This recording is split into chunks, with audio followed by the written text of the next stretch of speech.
दुर्गा नदी के किनारे बसा एक गांव फूलपुर। गांव में कुछ 100-150 लोग रहते थे। अंजलि, जो कि पास ही के जिले में रहती थी और 12वीं पास कर चुकी थी, उसके पिताजी ने बेटी को जल्दी विदा करने के लिए उसकी शादी फूलपुर गांव के मुकेश से करवा दी थी। मुकेश कभी स्कूल नहीं गया था और इस कारण वो पढ़ा लिखा नहीं था और बाकी गांव वालों की हालत भी मुकेश जैसी ही थी। मुकेश के घर में उसके माता पिता भी रहते थे। सासू माँ, मैं बाहर मंदिर तक जा रही हूँ, आधे घंटे में आ जाऊंगी। अरे अभी कहीं जाने की जरूरत नहीं है, चुपचाप जाके रसोई में रात के खाने की तैयारी करो। और ये घूंघट क्यों हटा लिया है तुमने? क्या पता नहीं कि इस गांव में औरतें बिना घूंघट के नहीं रहती? रात में अंजलि छत पर जाकर अपनी मम्मी से बात कर रही होती है। तभी गांव की 3-4 औरतें उसे देख लेती है और दरवाजे पर आकर उसकी सास से शिकायत करने लगती है। और क्या हुआ? अरे छत पे तो देखो, आपकी बहू मटक मटक के किसी से फोन पर बात कर रही है। दिन भर फोन पे लगी रहती है। अरे कल तो मंदिर के पास वो क्या कहते हैं, सेल्फी ले रही थी।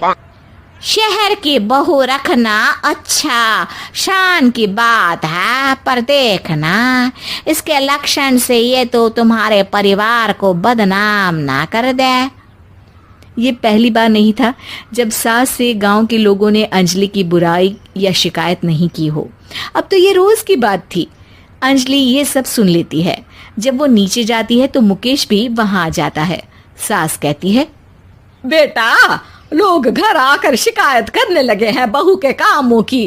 देख लो, पति हो, संयम से रखो इसे। माँ जी, मैं तो अपनी माँ से बात कर रही थी, क्योंकि यहाँ कोई बात करने लायक ही नहीं है और अब मैं माँ के पास ही रहूंगी। वहाँ क्या रहना, वहाँ बाहर के लोग तो ठीक है, पर घर के लोग भी इज्जत ना दे सके। अरे नहीं नहीं अंजलि, ऐसा नहीं है, धीरे धीरे सब ठीक हो जाएगा, तुम फिक्र ना करो। अरे बस कुछ बोलना ही नहीं है, सर पे चढ़ा रखा है बहू को। सास मुकेश की नरम बात सुन के वहां से मुंह चढ़ाकर चली जाती है। मैं तो कहती हूँ हम दोनों शहर चले जाते हैं। मैं पढ़ी लिखी हूँ, मुझे वहाँ नौकरी भी मिल जाएगी और थोड़े दिनों में आप भी वहाँ कुछ काम ढूंढ लेना। अरे नहीं नहीं अंजलि, हम यहाँ ना गांव का खेत, माँ पिताजी को छोड़कर शहर नहीं जा सकते। माँ पिताजी को कैसा लगेगा और गांव वाले क्या सोचेंगे? ये कहकर मुकेश सोने चला जाता है और अंजलि की गांव वालों द्वारा बुराई का सिलसिला बहुत दिनों तक चलता ही रहता है। लेकिन अंजलि गुस्सा ना दिखाते हुए समझदारी से काम लेती है। बारिश का मौसम चालू हो जाता है। जोरदार बारिश से पूरे गांव में हाहाकार मच जाता है। दुर्गा नदी में बाढ़ आ जाती है और बाढ़ का पानी पूरे गांव की फसल तबाह कर देता है। फसल की ये हालत देखकर गांव वाले निराश हो जाते हैं और बात तो यहाँ तक पहुँच जाती है कि कुछ लोग तो अंजलि को इस सब का दोषी ठहरा देते हैं। अरे पूरी फसल तबाह हो गई, पता नहीं किसकी नजर लग गई है।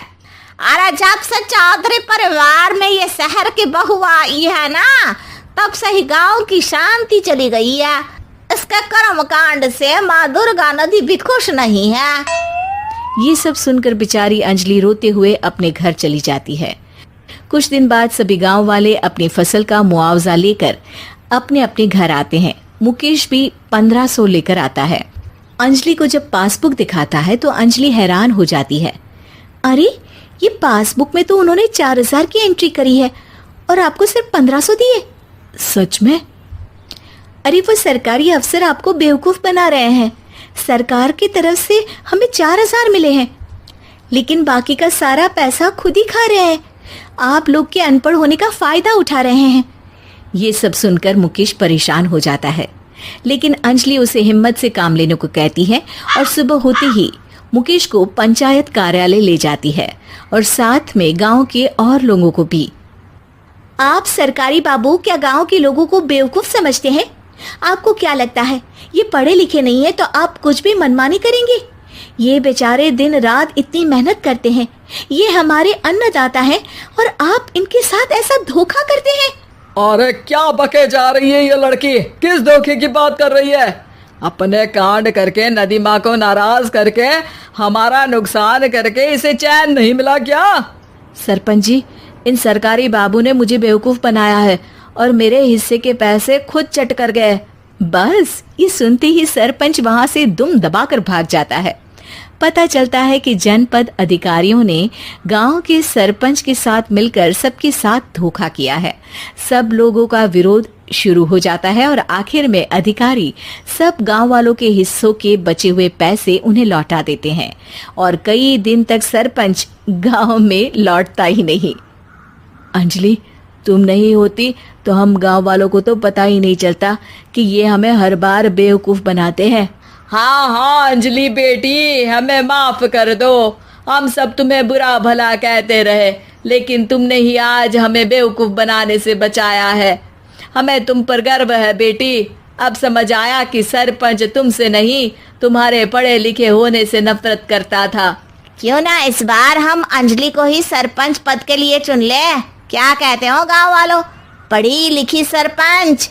बस पूरा गांव अंजलि के लिए ताली बजाता है और अंजलि की सास उसे खुशी से गले लगा लेती है।